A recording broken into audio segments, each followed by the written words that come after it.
I think he's actually the reigning champion in that. So his list of bona fides is very long. We also have Megan Paragua. That is also not a misprint. Her uncle is a grandmaster, Mark Paragua. She's very close to passing Mark in rating. We've also got, as we mentioned, Ryo Chen, two-time winner of the ChessKid Youth SCC back in 2020 and 2021. And we have the returning champion from last year's under 13, Aaron Mendes, the youngest IM from Canada. And actually, with all of that, the games are underway. And it seems like it happens every single show, but we have a London system. I don't know, did we make this into a contract or something? But Yovi, besides that London on the left, what do you see happening here? Well, the London suddenly became a little bit more mainstream as we're now going into some kind of Queen's Gambit declined or kind of semi-Slav there with Bishop F4 thrown in. So I think that we should actually check in on Andy Woodward. Also, I'm looking at Faustino Oro. That is an open Sicilio there on the right as he plays white against Megan Paragua. And Megan, she might on paper be the lowest rated, but I wouldn't underestimate her with a very tactical style. And Ryo Chen against Tani recently getting his first GM norm in a classical event. So I'm actually don't know. I really don't know which one to go for. So I'm going to actually pass the choice to you, Mike. Sorry about that. Let's go to our defending champion. Don't be sorry. Let's see if we can sell Amon Hamilton some chessable courses because we have a London system. And interesting, Amon is Canadian, and we have a Canadian playing against the London. So far left of your screen, let's take a look at our defending champion. Andy Woodward beat Yagiz Erdogmus in the finals last year. Yagiz has already punched his ticket to tomorrow. We will see if Andy is able to join him.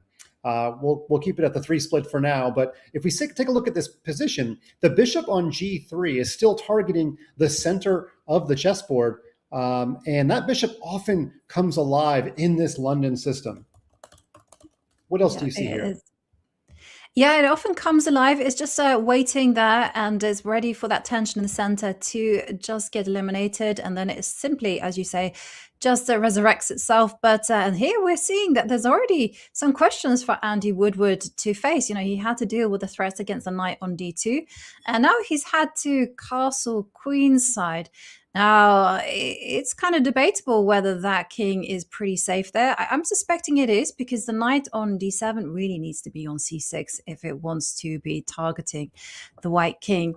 So everything looks okay for Andy right now, but it's going to be interesting because when the kings are castled on opposite sides, it means that both sides are going to be initiating play. By that, I mean just opening up lines against each other's king as quickly as possible.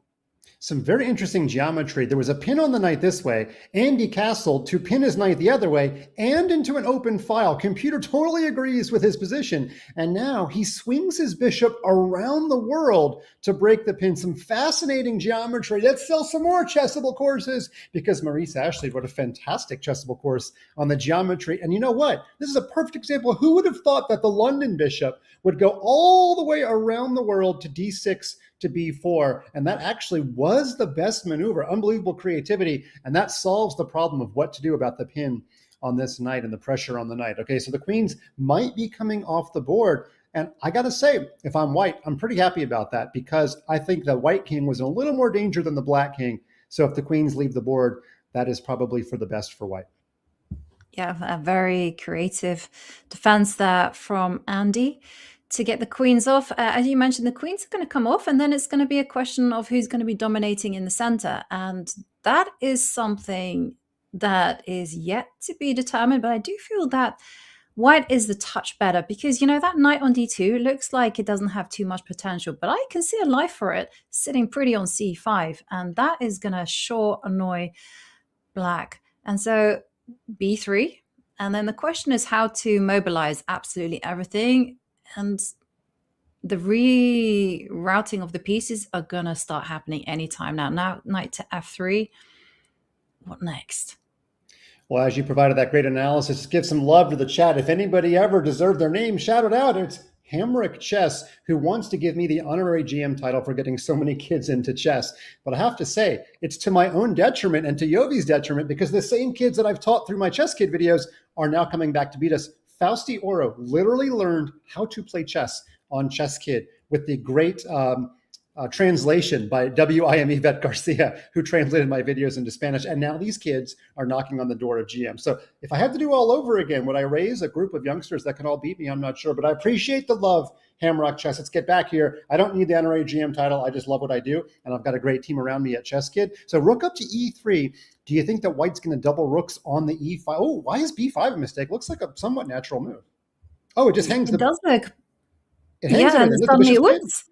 You got to go Yeah, back. the rook is pinned there, loose on C8. Yeah, you can't take on B5. So you have to take A takes B5, bishop takes, bishop B7, and oh dear, the whole position is falling apart there for black. And where to put the king?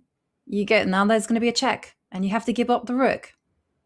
Yeah, unbelievably precise play, not just content with winning a pawn, but now the rook is pinned. And if we can go for a ChessKid expression, we say put PP on the PP. It is literally what kids come up to me and say to me in real life. And that is not anything other than put pressure on the pinned piece. If you make it clever, kids tend to remember it. So I'm expecting rook C1 in this position. There's quite a long pause, but no, Andy goes his own way and plays rook up to E6. I guess after rook over, the bishop was just going to come to D6. So he's going to win the exchange anyway, but this way he's going to take the rook, take the knight, take the pawn. And actually that move was so precise that Aaron Mendes, the defending under 13 champion, playing an older section this year, goes down in round one, and Andy takes care of business.